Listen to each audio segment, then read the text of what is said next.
굉장히 위험한 시술이긴 하잖아요. 잘하도록 하겠습니다. 저는 맛있더라고요. 아, 장전이 안녕하세요. 아플 때 찾아보는 씩씩TV 서영균입니다. 박경희입니다. 소화기내과 소재승입니다. 지난 편에 이어서 또 위장관 질환에 대해서 알아볼 텐데요. 위장 건강, 이런 건강을 알아볼 수 있는 접근 가능한 그런 방법들이 어떤 게 있나요, 혹시? 내시경 아니에요? 내시경? 좀 소진 쌤한테 질문인데. 네, 말씀하신 대로 하는 검사 중에 대표적인 것은 위내시경, 대장내시경 하는 우리 위장내시경일 것 같습니다. 괴로운 건 사실이잖아요. 힘들죠. 수면내시경 하시면 좋겠습니다. 했습니다. 안 그래도 수면으로 수면 잘 안 될 것 같은데. 너무 잘 되더라고요. 수면 유도제라고 얘기를 하죠. 대표적으로 쓰는 약이 미다졸람이나 프로포폴이라는 그런 약물들입니다. 그런 약물들이 어떤 분들은 조금 필요하고요. 어떤 분들은 이제 대량이 많이 필요하는데 대표적인 거는 술 많이 드신 분들, 그다음에 정신과 치료하시는 분들은 좀 용량이 좀 과하게 필요한 경우들이 좀 있으시고요. 젊은 분들은 굉장히 용량이 많이 필요한 경우들이 많기 때문에 뭐 때에 따라 또 용량이 또 다르기도 합니다. 또 수면을 많이 하면 우리 뇌 기능이 저하되지 않을까. 그래도 우리 합병증이나 그런 문제가 삼는 그런 확률 자체는 굉장히 적은 걸로 돼 있어서요. 그런 정해진 기간들에 이루어지는 수면 내시경의 용량은 크게 문제가 되지 않는 것 같습니다. 교수님들이 다 잘 시술을 하셔서 그렇지 굉장히 위험한 시술이긴 하잖아요. 더 잘하도록 하겠습니다.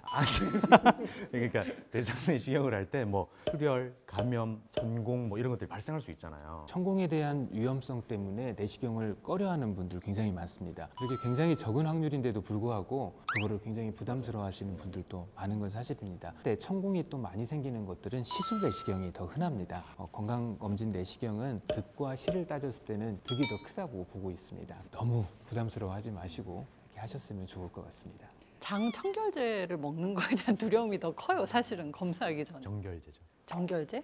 장 정결제. 냄새도 이상하고요. 단시간 내에 과량을 드셔야 됩니다. 그래서 그 장 정결제를 좀 더 좋게 하고 양도 좀 적게 하려고 부단히 노력 중에 있습니다. 최근에는 알약도 있어서요. 많은 알약을 드셔야 되긴 하지만 저는 맛있더라고요. 아, 장전이 맛있진 않지. 레모나 비슷한 걸 섞잖아요. 그래서 저는 전혀 불편함이 없더라고요.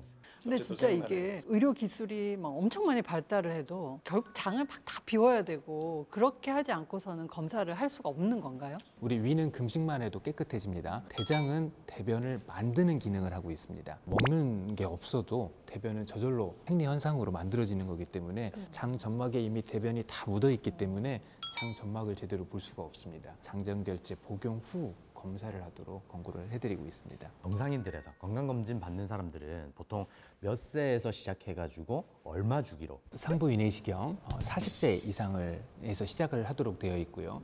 이상이 없으시다면 2년마다 하는 것들을 권고해드리고 있습니다. 대장 내시경은 국내에서는 50세 이상에서 하도록 권고를 해드리고 있고요. 50세 이상부터 이상이 없으면 5년에 한 번씩 하지만 대장 내시경을 하면 가장 문제가 되는 게 용종일 겁니다. 크기라든지 개수라든지 병리적 문제라든지 대장 내시경의 다음 하는 횟수가 5년보다 짧아질 수 있습니다. 지금 이제 40세, 50세 말씀을 해주셨는데 가족력의 종류에 따라서 조금 일찍 해야 되시는 분들도 계시죠? 위암의 가족력을 가장 많이 얘기해 주세요. 어머니가 아버지가 치료를 받으셨는데 저도 좀 걱정이 돼서 왔다. 그럼 20, 30대에서도 하고 싶어 할 수 있고. 일단 가족력이 있으면 우리 가족력 자체도 우리 암의 발생률의 위험 인자 중에 하나로 보고 있기 때문에 그렇게 요청을 하시면 사실 해드리는 경우들이 많은 것 같습니다. 방금 말씀하신 용종 같은 경우도 우리가 내시경을 한다, 오늘 검사라고만 생각하지 위암 같은 경우도 치료를 한다고 그러잖아요. 그런 치료적인 내시경도 기능을 할 수 있죠. 아까 말한 진단 내시경, 검사 내시경 말고요. 실제적으로 내시경으로 치료하는 것을 치료 내시경이라고 하고 있습니다. 가장 대표적인 치료 내시경은 대장 용종을 제거하는 그 대장 내시경 점막절제술이 가장 대표적인 치료 내시경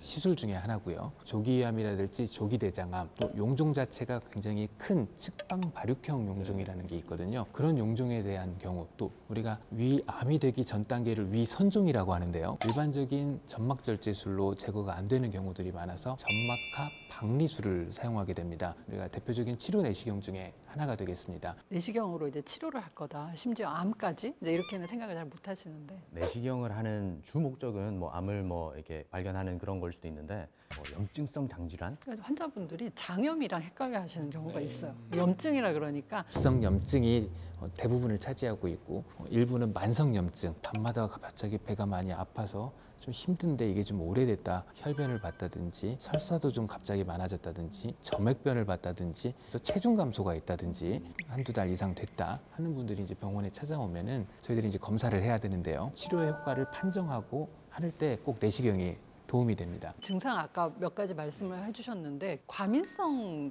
그러니까 그런 불편한 증상으로 오시는 분들이 과민성 대장증후군 이런 걸로 이제 진단이 내려지시는 분들이 꽤 있잖아요. 과민성 대장 증후군을 진단하기 위해서는 일단 기질적인 원인이 없어야 됩니다. 기질적인 거라는 우리 종양성 질환이라든지 아까 말한 뭐 염증성 질환 그런 부분들이 장내에 없을 때 이런 기능의 이상으로 시스템에 장애가 됐을 때 흔히 과민성 대장 증후군, 과민성 대장 증후군은 사실 규정이 있습니다. 뭐 수주 내지 수개월, 복통과 복부 불편감이 있으면서 대변의 형태가 변했다든지 대변 보는 습관이 변했다든지 하는 그런 증상이 있을 때 우리가 과민성 대장 증후군이라고 얘기를 하고 있습니다. 근데 이 치료가 좀 쉽지가 않죠. 너무도 많은 원인들이 있습니다. 과민성 대장 증후군에는 스트레스가 원인이 될 수도 있고요. 식습관이 문제가 될 수도 있고 먹는 음식이 문제가 될 수도 있고 그런 여러 가지 원인들이 있어서 참 치료하는 것도 힘들고 그것 때문에 약제를 드시는 분들이 있습니다. 그렇게 조절할 수밖에 없는 조절이 필요한 증상이라고 보고 있습니다.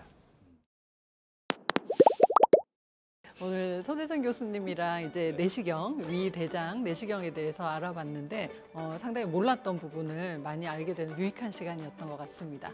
혹시 뭐 마지막으로 뭐 정리해 주실 만한 거 있을까요? 처음에도 말씀드렸듯이 너무 두려워하는 분들이 많은 것 같습니다. 너무 두려워하진 마시고요. 일단 오셔서 한번 상의해 보시고 이런 상황들이 있으니까 검사를 제때에 정확하게 받으시는 것들이 가장 좋을 것 같습니다. 대장 내시경 하면 누구다? 손재승 교수님. 많은 좋으신 분들이 많기 때문에 다음에는 더 알차고 유익하고 재밌는 내용으로 다시 찾아뵙겠습니다. 감사합니다.